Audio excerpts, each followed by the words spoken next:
Have you ever given thought to the number of our food producers in this country that list an occupation other than farming as their main source of income?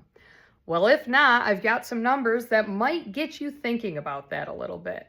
Today is Monday, January 6th, and today's agricultural fact of the day is 72% of beginning farmers reported a primary occupation other than farming, compared to 58% of all producers, and the majority, 51% of those, worked off of the farm 200 days or more. I really don't think that people give this enough thought, but as you're walking through the grocery store going shopping or consuming your dinner tonight, just keep that in mind.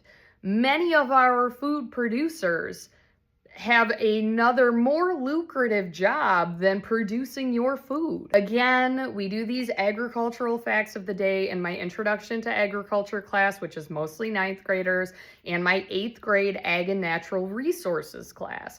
This provides us an opportunity to discuss things that may not otherwise be taught in a formal lesson.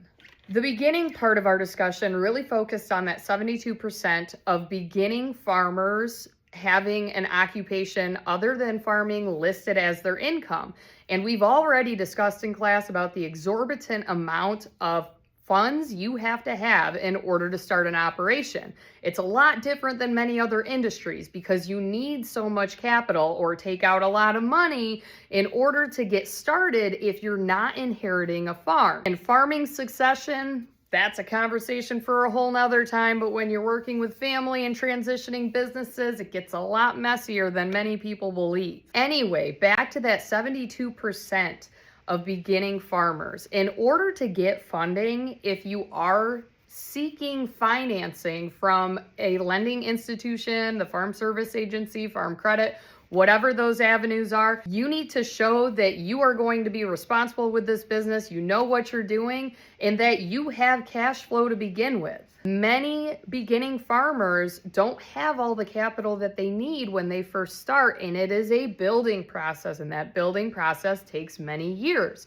So by having another occupation that brings in money, although it's not ideal because it does heavily restrict you on the time that you can allocate to the farm, it helps to build up more capital without having to take out more loans. I always tell my students that I don't have to go to the casino to gamble because when I walk out back and check on my animals, you never know what you're going to find. So I feel like farming a lot of times is assessing situations and just hoping you're making the right choice. So by having additional income off the farm, you're also providing a little bit of a cushion in case things go bad.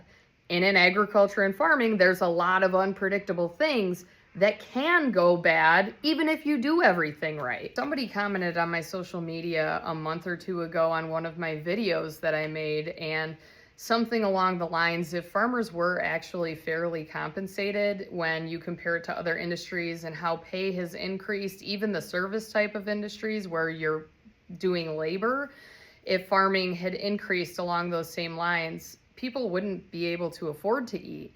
And I do see truth in that. And it's just a very hard, fine line because those that are sustaining our population in making everybody else's day-to-day lives possible and the convenience of not having to produce your own food, where in the 1950s, everyone lived on a farm and they were responsible for producing their food and they preserved it, and all of that work and knowledge that was attained.